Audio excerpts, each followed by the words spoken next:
this one. Go on then. Go on. This one's gonna be moody. I don't want to be shot out of this tree, so I'm going to evade your targeting. There we go. Oh! Oh! There we go. Boo, boo, boo. Missing piece of pinheel shoe. It's called a stiletto. Or as I call them, double shoes. No, we're not gonna profile yet because we don't have all the pieces.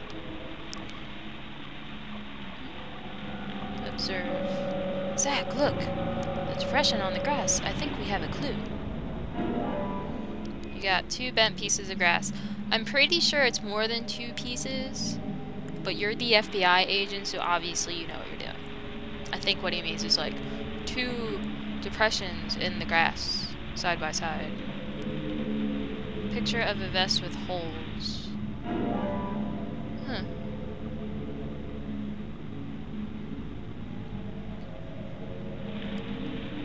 No, still missing a piece. It's actually a creepy looking tree, wouldn't you say? And here's another bird's nest. Can I get it from here? Yep. But we've got to go around to get to it. So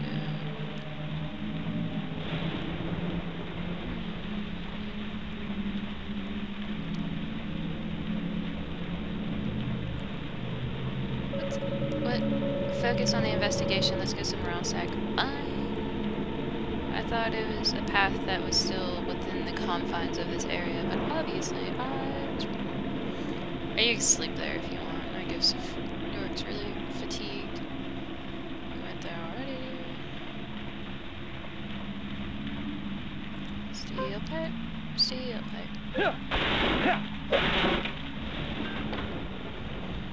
Gotta love being paid for breaking old rickety fences. Where did Emily go?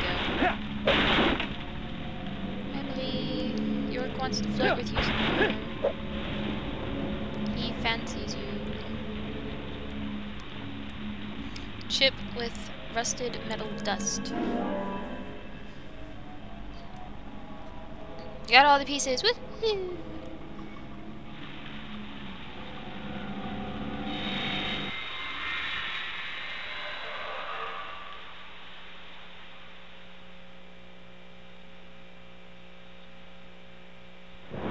It's kind of a really out of focus I've seen one picture. of these in a long time.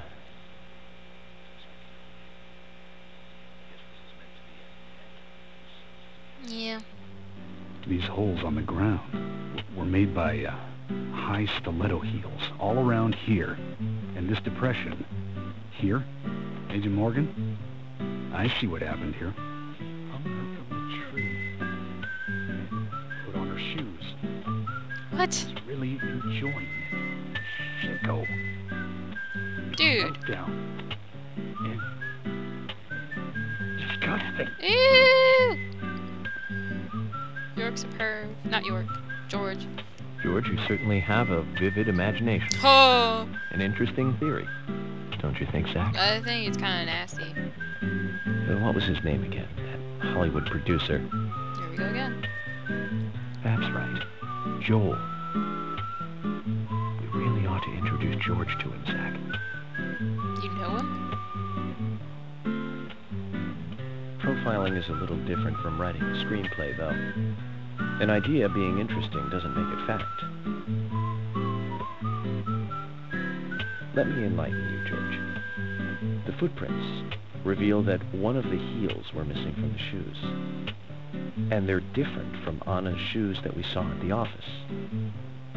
Furthermore, there would be even more disgusting evidence if he did kneel and, well, do as you suggested. Ho ho! If you want proof, go ahead and try it for yourself. He knelt here for a reason other Oh, he went than there. simple perversion. Zach, what was he doing in front of Anna? Well, let's look at the puzzle pieces and discover, shall we?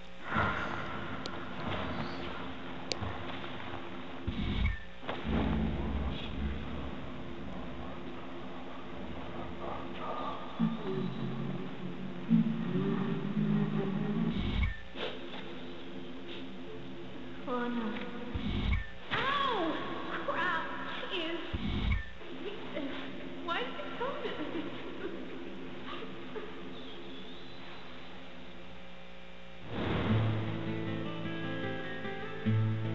Now I get it. He was kneeling to pray in front of her. Just like the twins said. She was a goddess. She was a corpse.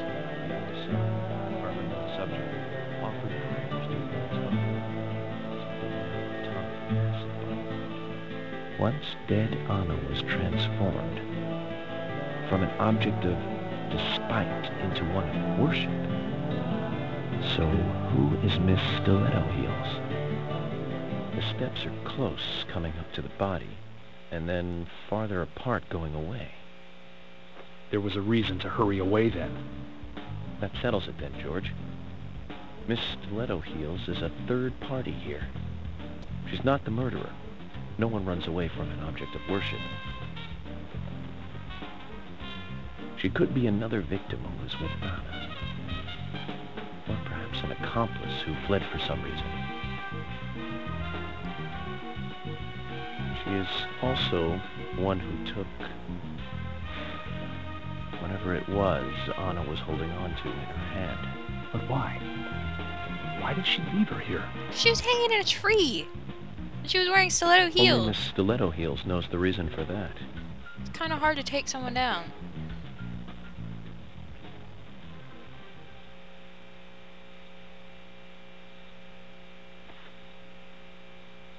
How many women wear high stiletto heels in this town, do you think? Oh, I should think most of them have at least one pair. Oh, I Emily. do too, before you ask. But nobody would come all the way out here wearing them, except maybe one person. Oh, she brought him an Don't ashtray. keep me in the dark then. Who might this elegant lady be? Diane, the owner of the art gallery. But she's out of town for a big art launch. I heard she'll be coming back in a couple days. Then we'll just have to give her a warm welcome home. A more immediate matter, then. Where in town can you find something like this? It should be a building that isn't used anymore, with either a lot of metal or metal machinery or something like that. The old lumber mill. Oh, synchronized realization. Then it's time to really get this show on the road. Oh, yeah. Could you guide me to this perfect setting for extravagant murder?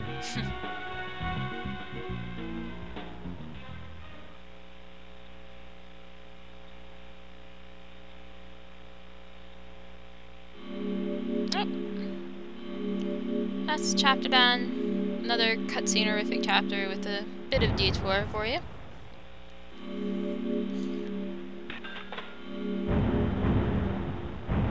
And we've come to the conclusion that George is a pervert.